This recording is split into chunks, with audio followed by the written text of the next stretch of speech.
Olá, senhoras e senhores, tudo bem? Sempre muito bem-vindos e sempre desejando sucesso a todos. Hoje nós vamos entrar num novo período, vamos dizer assim, de acontecimentos na história do Brasil. Nós vimos ultimamente, vejam só, a estrutura da oligarquia do café na República Velha. Depois nós vimos um novo contexto, o contexto da Era Vargas, onde a história brasileira experimentou um pouco de democracia, mas também experimentou a ditadura, até 1945, e também em 1945 o contexto mundial modificou-se completamente. Vejamos, na década dos anos 30, 20 e 30 principalmente, nós temos surgimento de três grandes potências mundiais: os Estados Unidos de um lado, a União Soviética do outro lado e os países do eixo nazi-fascista. Eram três grandes potências, só que o nazifascismo e inimigas, só que o nazifascismo era inimigo comum aos dois outros inimigos que eram os Estados Unidos e a União Soviética. O que foi que aconteceu então? Os dois inimigos se uniram para acabar o inimigo comum, que era justamente o nazifascismo. E assim aconteceu. Só que, e aí onde nós terminamos em História do Brasil, a Era Vargas, que quando viu que o totalitarismo nazifascista morreu, ele também, obviamente, não podia mais nem tolerar os princípios nazifascistas. Daí deu a abertura democrática e o contexto mundial também mudou completamente. Por quê? Porque agora se bipolarizou. De um lado, os Estados Unidos, do outro lado, a União Soviética. Ideologicamente, de um lado, capitalismo, do outro lado, comunismo.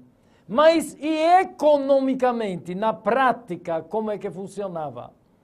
O problema era cada uma se tornar maior potência do que a outra. Então, o problema era sempre a luta pelo espaço para o investimento, pelo mundo afora. Então, quanto mais um investia, crescia mais. Quanto o outro investia, crescia mais. Então, o problema todo, na verdade, não era ideológico. A ideologia era apenas um manto sagrado.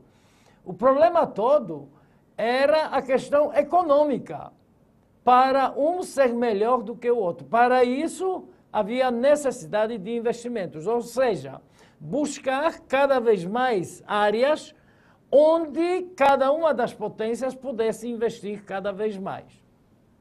Por isso, nesse contexto, podemos observar na tela, se dá o início da democratização no Brasil a partir de 1946, que vai, obviamente, até 1964, com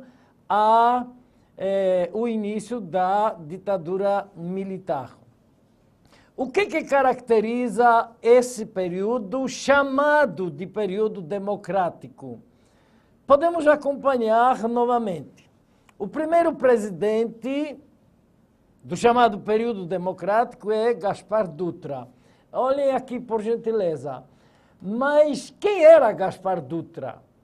Condecorado, era um dos líderes do Exército Brasileiro na Segunda Guerra Mundial, inclusive condecorado pelos estadunidenses, pelos Estados Unidos, como um dos líderes em destaque para acontecer o final da guerra na Europa.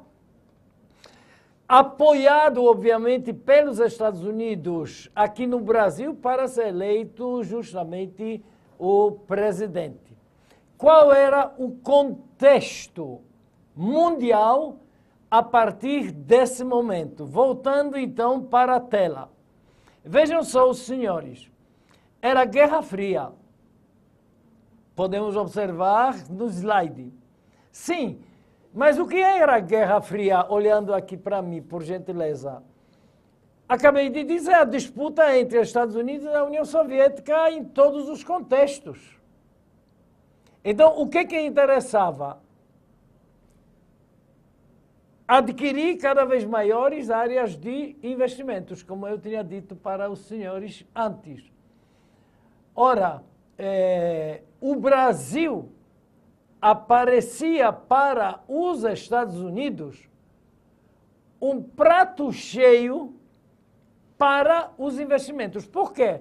Porque os Estados Unidos se apresentavam para o mundo capitalista como o único que poderia destruir o inimigo, a União Soviética comunista. Da mesma forma, a União Soviética se demonstrava desta forma para os agregados no final e depois da Segunda Guerra Mundial, bloco chamado comunista. Assim, por exemplo, observem, senhores, no slide. Brasil tinha que romper as relações com a União Soviética, claro, porque tinha que obedecer aos Estados Unidos. Como assim obedecer? Então, eu vou explicar para os senhores. Vejam só. Como é que funcionava a política durante a Guerra Fria? Simplesmente, os Estados Unidos se colocavam como o único salvador da pátria diante da ameaça comunista. Então, para isso, ofereciam os empréstimos aos países americanos. Os países americanos tinham que aceitar esses empréstimos, onde se, vamos dizer assim, simulava como se fosse dinheiro para o desenvolvimento industrial, desenvolvimento econômico desses países. Mas como é que funcionava na prática? Por exemplo, o Brasil tomava o empréstimo dos Estados Unidos, investia, só que quem recebia esse dinheiro emprestado para investir? As empresas norte-americanas que estavam aqui.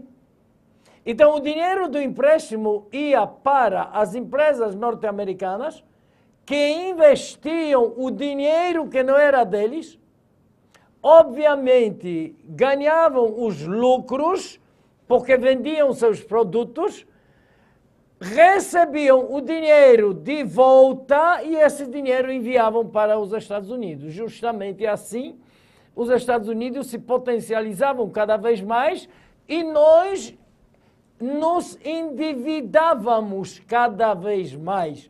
Aparentemente, parecia ser um mundo que estava em processo de industrialização e de desenvolvimento. É assim que funcionava a lei da Guerra Fria. Então, voltando para o slide, por exemplo.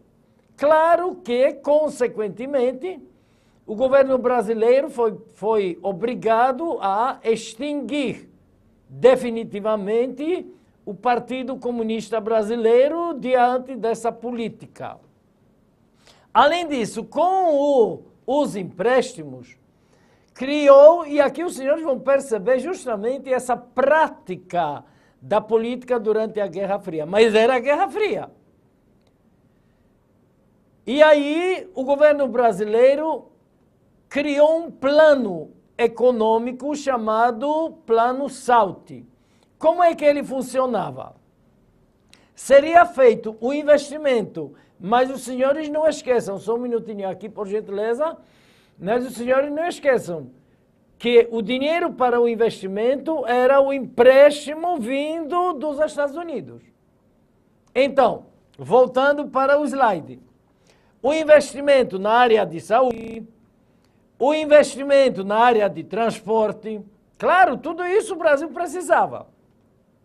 O investimento na área da alimentação, agricultura, etc. E, finalmente, o investimento na produção de energia. Daí o nome SALT, as primeiras palavras das 4 áreas de investimento. Tudo bem. Mas agora, senhores, havia um investimento na saúde, sim. Mas quem é que investia? As empresas dos Estados Unidos.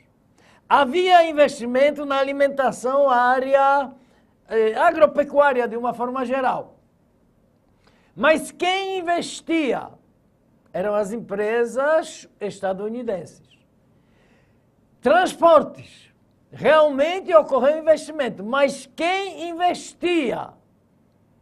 Eram as empresas dos Estados Unidos. E, finalmente, na produção de energia. Quem investia? O governo brasileiro. Mas quem recebia dinheiro para investir? Esse dinheiro, na produção, eram as empresas dos Estados Unidos. Então, o dinheiro retornava de graça para os Estados Unidos e nós ficávamos cada vez mais endividados, obviamente.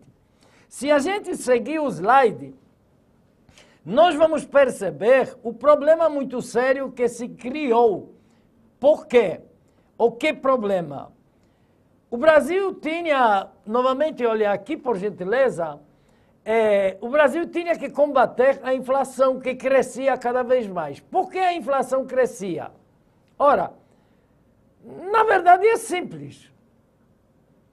Por quê? Vinha o dinheiro dos Estados Unidos para cá, esse dinheiro passava para as empresas dos Estados Unidos, elas organizavam as suas empresas, vendiam seus produtos, recebiam o dinheiro e esse dinheiro mandavam para os Estados Unidos.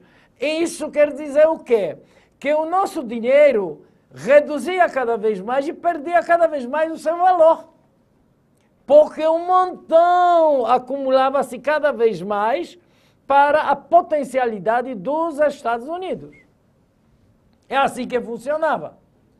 Então, tinha que se combater a inflação. Mas como combater a inflação se o endividamento era cada vez maior devido aos empréstimos, obviamente, e lucros indo para os Estados Unidos? Por isso, por exemplo, se o dinheiro nosso perdeu, podemos observar no slide, perdeu o valor, então, obviamente, aconteceu a redução. Imaginem, senhores, só no primeiro governo democrático, a redução a metade do poder aquisitivo do salário mínimo que tinha sido estabelecido por Getúlio Vargas. Além disso, os senhores podem observar no último item da tela, o governo partia para a perseguição e a repressão ao movimento sindical. De novo aqui, por gentileza, para mim. Por quê? Porque, de acordo com a Guerra Fria e as perseguições aos comunistas nos próprios Estados Unidos e assim por diante, macartismo, que era um movimento bem claro em relação à perseguição dos comunistas nos Estados Unidos, no Brasil se associou o trabalhador, o operário, ao comunista. Então, se os trabalhadores se reuniam em sindicatos, consequentemente, eram considerados como a fonte do desenvolvimento do comunismo no Brasil. Por isso que o governo tinha que partir para a perseguição de quem? Não dizia assim dos operários, se dizia dos comunistas, porque todo operário era considerado como, era identificado. Era operário, era comunista, era trabalhador, era comunista. Muito bem. Assim vejam os senhores. Por exemplo, nós tínhamos que, porque estamos submissos aos Estados Unidos, tínhamos que proporcionar ou importar os bens supérfluos. Por exemplo, nós temos aqui o primeiro exemplo, brinquedos de plástico. Por gentileza, olha aqui para mim. É porque no Brasil, por exemplo, ainda não tínhamos indústrias de plástico. Nós tínhamos artesanato, nós tínhamos manufaturas de madeira, principalmente, que produziam os brinquedos. Ora, se nós tínhamos que comprar, importar os brinquedos de plástico, obviamente eles passaram a ocupar o espaço no mercado. O que acontecia então com as nossas manufaturas ou nossas outras indústrias? Começam a entrar em decadência. Todo aquele investimento que Getúlio Vargas tinha feito, ele passou a ser água abaixo. Por quê? Porque nós não tínhamos a capacidade de concorrer com produto industrializado estadunidense. Além disso, por exemplo, engraçadíssimo esse detalhe, os senhores estão vendo na tela. Nós tínhamos que comprar televisores. Ora, a partir de 1946, nós tínhamos que comprar televisores. Vejam bem as regras severas da Guerra Fria. Acontece que, em 46, nós nem tínhamos ainda nenhum canal de televisão. Então nós comprávamos, mas tínhamos que comprar. Nós comprávamos televisor, colocávamos na estante para enfeitar, porque os primeiros canais de televisão passam a ser inaugurados somente no início da década dos anos 50. Está vendo como eram as regras da Guerra Fria? E estamos falando num período democrático. Imaginem, senhores, temos mais. Nós tínhamos que importar as geladeiras dos Estados Unidos, nós tínhamos que importar os rádios dos Estados Unidos. E o que acontecia, um segundo aqui, por gentileza, e o que acontecia com as nossas indústrias desses produtos? Obviamente entravam em falência, repito, por quê? Porque não tinham capacidade de concorrer com o produto estadunidense.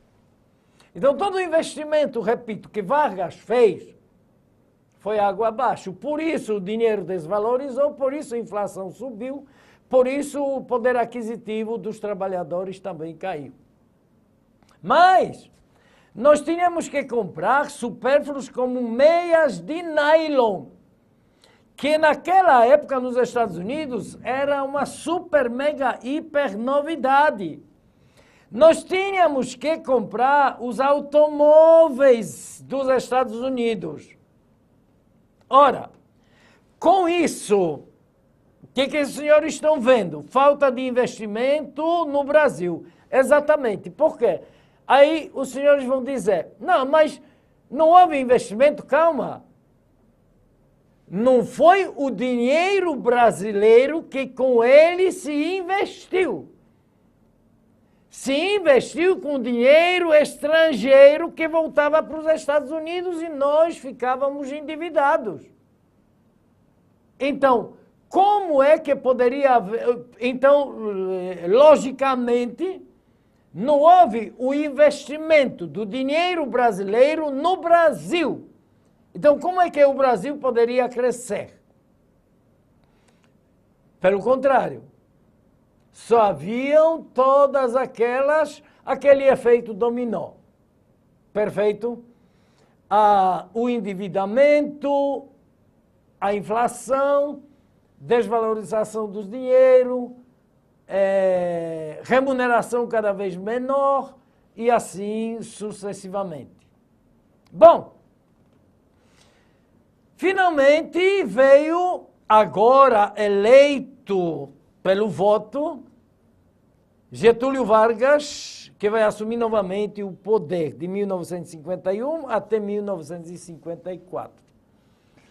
Eu gostaria de mostrar para os senhores um documentário quando Getúlio Vargas faz um discurso logo no primeiro dia na primeira comemoração aos trabalhadores, no 1º de maio, o discurso que ele faz aos trabalhadores. Percebam os senhores como era querido, amado. Por isso aquele movimento chamado queremismo, quando Getúlio Vargas foi proibido a se candidatar em 45. Vamos, então, acompanhar. É claro que esse arquivo tem os seus 60 anos, a qualidade não é perfeita, mas eu faço questão, nós precisamos conhecer esse conteúdo, senhores. É indispensável conhecermos esse conteúdo. Vamos, então, a ele.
Muito bem, senhores.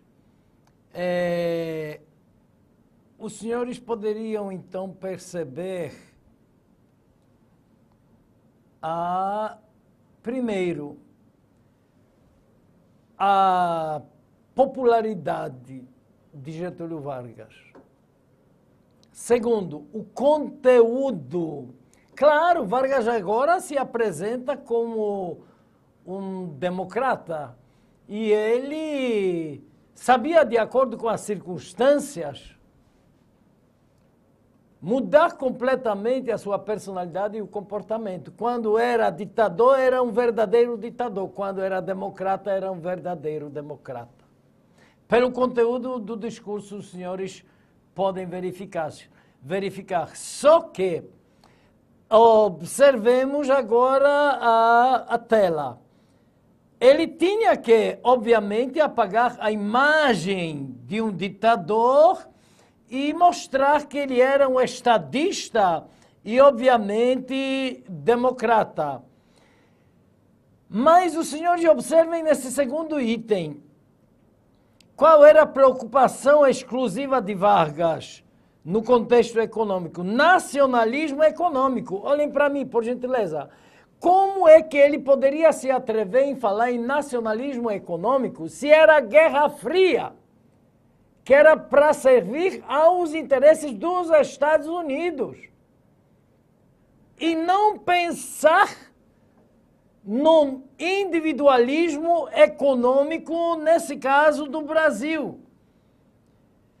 Outra preocupação no terceiro item que nos aparece, uma grande preocupação por causa do poder aquisitivo do salário que caiu. Uma grande preocupação de Vargas era o amparo aos trabalhadores urbanos. Olha só o que ele diz.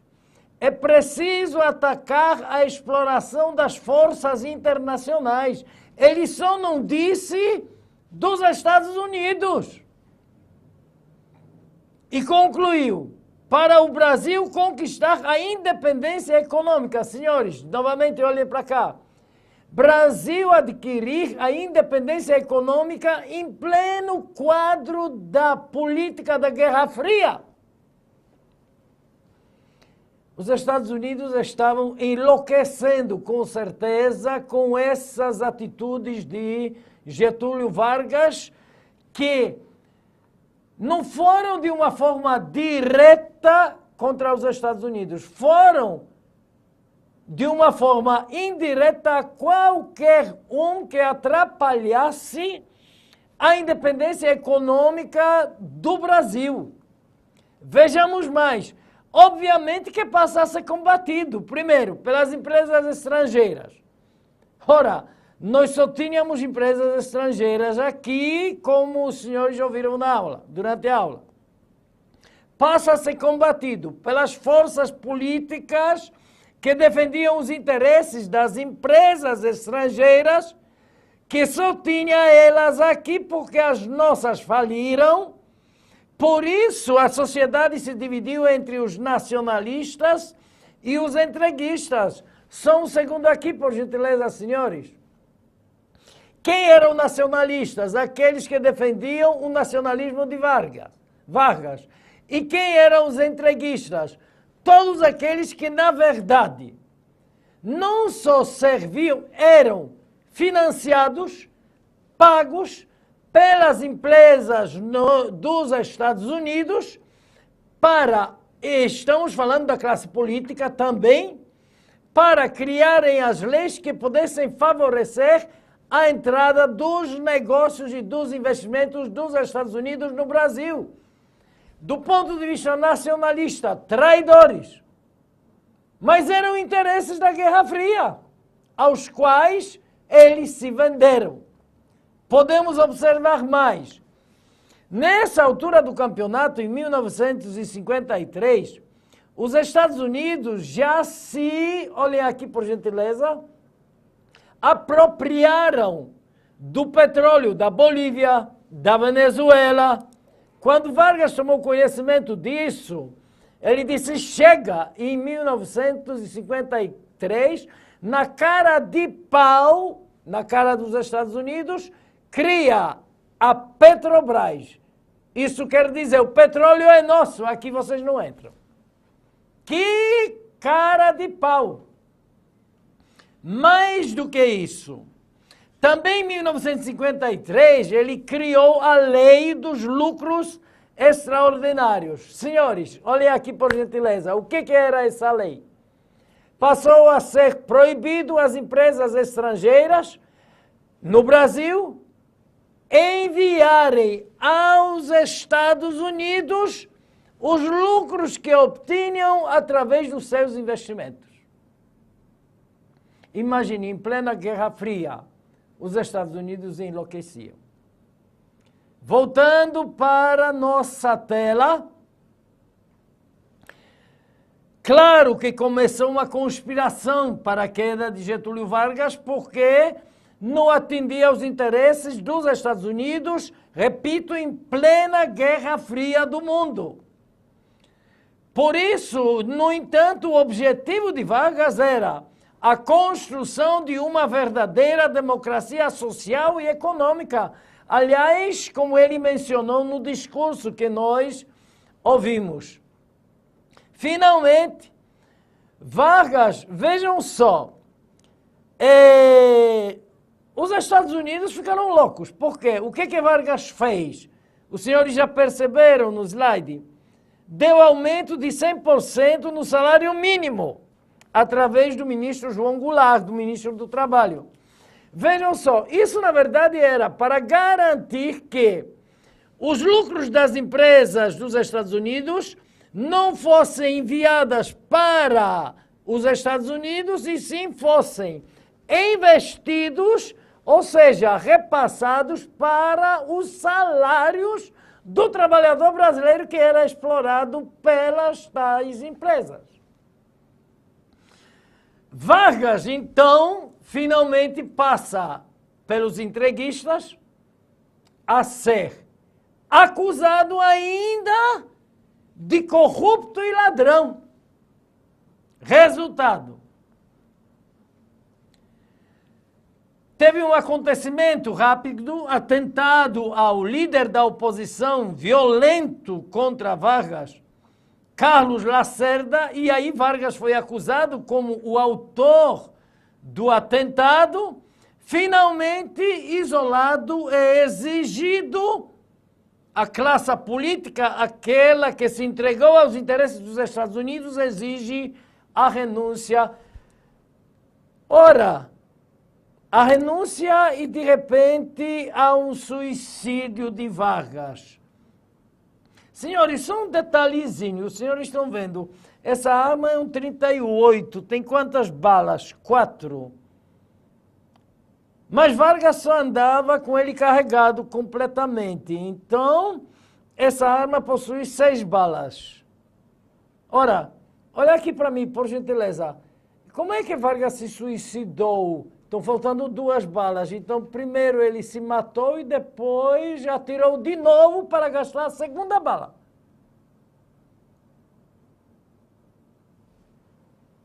Será? Carta-testamento que teria deixado. Já temos vários estudos que determinam, por exemplo, o seguinte, olhem para mim por gentileza, determinam que a grafia é de Getúlio Vargas. Mas há alguns termos, palavras colocadas na carta que Vargas nunca tinha usado em vida. Vargas se suicidou? Anúncios? Os senhores estão vendo no jornal da última hora quando ele disse: o presidente cumpriu a palavra, sou morto, sairei do catete. Quer dizer que ele ia se suicidar para comprovar aquilo que tinha dito? Quantas controvérsias, consequentemente, em torno do suicídio de Getúlio Vargas. E aí, obviamente, a morte de Vargas.